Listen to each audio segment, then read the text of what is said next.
বাপ মরবে, মা মরবে, ভূমিকম্প হবে, সিডর হবে, এই পৃথিবী লন্ড ভন্ড হয়ে যাবে। বেঁচে আছি মানে ফজরের 2 পড়তেই হবে। বেঁচে আছি মানে জোহর, আসর, মাগরিব, ইশা পড়তেই হবে। একটু আগে সিগারেট খেয়েছি, একটু পরে আজান হয়েছে, নামাজ পড়তে হবে। একটু আগে পর্নোগ্রাফি, উলঙ্গ সিনেমা দেখেছি, একটু পরে আজান হয়েছে, নামাজ পড়তেই হবে। ঘুমের মধ্যে কাপড় চোপড় নষ্ট হয়েছে, মা জানে, বাপ জানে, ভাবি জানে, বোন জানে, সবাই জানে। এখন গোসল করলে সবাই বুঝবে কেন গোসল করছো।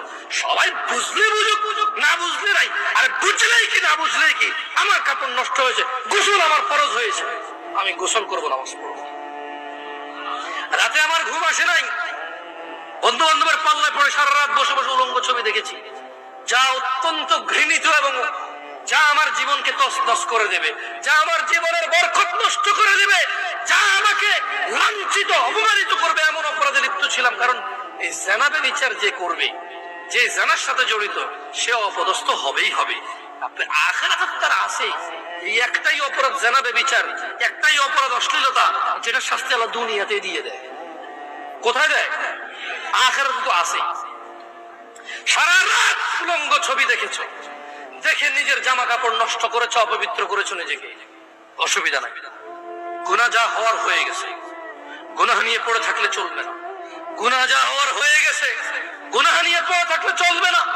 যাও গোসল করো, ফজরে আযান হয়েছে, সালাতে যাও, 2 রাকাত সুন্নাত পড়ে আল্লাহর কাছে ক্ষমা চাও, 2 রাকাত ফরজ পড়ে আল্লাহর কাছে ক্ষমা চাও। আর দেখবা না, প্রতিজ্ঞা করো, আবার দেখে ফেলেছো, অসুবিধা নাই, জোহর আযান হয়েছে, যাও মসজিদে যাও, গোসল করে 2 রাকাত নামাজ পড়ো, আল্লাহর কাছে ক্ষমা চাও, প্রতিজ্ঞা করো, আর দেখবা না। আবার দেখে ফেলেছো, অসুবিধা নাই, পরের ওয়াক্ত আযান হয়েছে, যাও মসজিদে যাও। কারণ মনে রাখবা, সকল অপরাধ গুনাহ নামাজ যদি ছুটে যায় কুফরিয়া শিরকি হয়ে যাবে, ছাড়া যাবে না নামাজ। আমি কি বুঝাইতে পেরেছি? তোমরা কি, আমি যে জন্য আসছি, আমি কি তোমাদেরকে কোনো মেসেজ দিতে পারছি? পারছি তো? তাহলে এবার আমি বিদায় নিই। জাযাকুমুল্লাহ খায়র ওয়া আহসানাল জাযা। আসসালামু আলাইকুম ওয়া রাহমাতুল্লাহি ওয়া বারাকাতুহু। তোমার বাবা মারা গেল জমি রেখে, মালিক কে? তুমি। যত খারাপই হও, বাপের সম্পদের মালিক কে? যত খারাপই হোক, বাপের পরিত্যক্ত জিনিসের মালিক কে? সন্তান। তো তুমি একটা জিনিস চিন্তা করে দেখো তো, যদি তুমি মুসলমান না হয়ে মরতে পারো, তুমি মরো, তুমি কি জান্নাত পাবা? আর যদি তুমি মুসলমান হয়ে মরো, জান্নাত আছে। মুসলমান হয়ে মরলে জান্নাত কি? যেমন তোমার বাপ তোমাকে ঘরে জায়গা দিবে না বলে, তুমি জেঠার ঘরে, চাচার ঘরে যে আধা ঘন্টা, 1 ঘন্টা, 2 ঘন্টা থাকো, নানার বাড়ি যদি 2 দিন বেড়াও, তোমার মা আয়সা দিয়ে যায়, খালা আয়সা দিয়ে যায়, থাক, করে মারিয়েন না, আর করবে না। জায়গা শেষ পর্যন্ত কোথায় হয়? ঘরে হয়। ওকে তোমার মা বলছে তুই আজকে ঘরে, তোর খবর আছে। তোমার বয়স তখন মাত্র 11 বছর বা 12 বছর। তুমি এখন এত শিয়ানা হও নাই, এত শক্তিশালী হও নাই যে মাকে ধমক দাও। মাত্র তোমার বয়স 11-12 বছর। কোন একটা অন্যায় করেছো, তোমার মা বলছে তুই আজকে ঘরে আয়। তুমি কি করছো?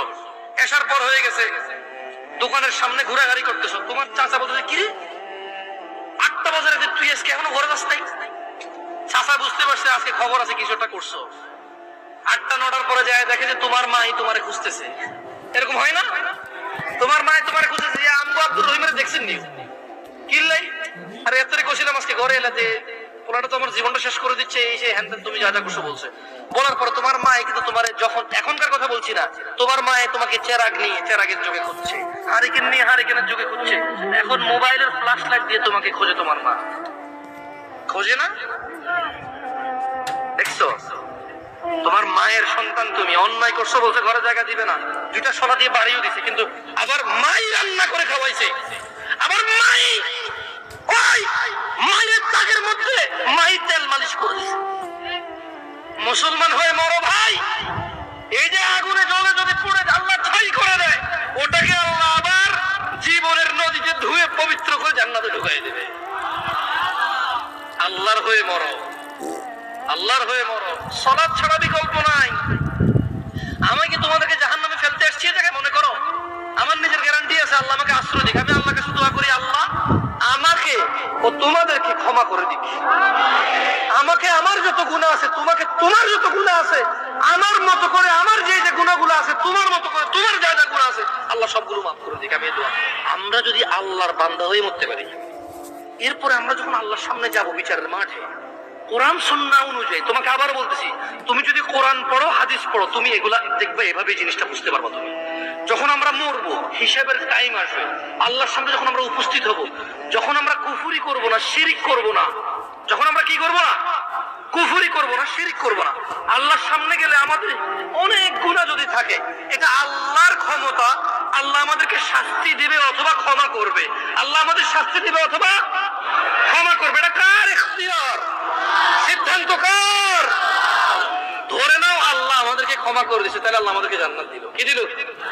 ওকে, ধরে নাও আল্লাহ আমাদেরকে ক্ষমা করে নাই, তাহলে আল্লাহ আমাদেরকে শাস্তি দিবে। কি দিবে?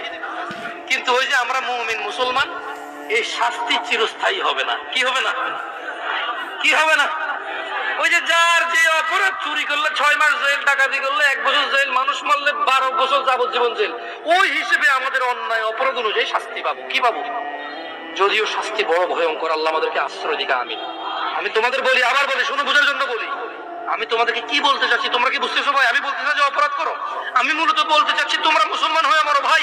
আমি মূলত বলতে চাচ্ছি আমি যাতে মুসলমান হয়ে মরতে পারি, কারণ মুসলমান হয়ে মরলে অন্যায় অপরাধ থাকলেও আল্লাহ যদি ক্ষমা করে তিনি গফুরুর রহিম, আর যদি আল্লাহ বিচার করে তাহলে তিনি কহার, কঠোর। তিনি যদি শাস্তি দেয়, কেউ শাস্তি ঠেকাতে পারবে না, কিন্তু তিনি কারো উপরে জুলুম করবে না, অপরাধ অনুযায়ী শাস্তি ভোগ করবে।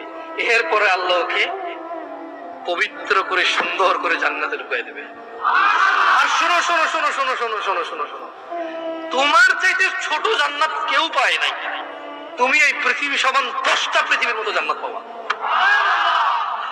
সুবহানাল্লাহ। তোমার চাইতে ছোট জান্নাত কেউ পায় নাই, এর থেকে ছোট আর কম কেউ পায় নাই। পৃথিবীর তুলনায় পৃথিবীর চাইতে বড় 10 গুণ বড় জান্নাত পাবা। কি হয়ে মরতে হবে? কয় রাকাত নামাজ পড়ে মুসলমানরা? কয় রাকাত?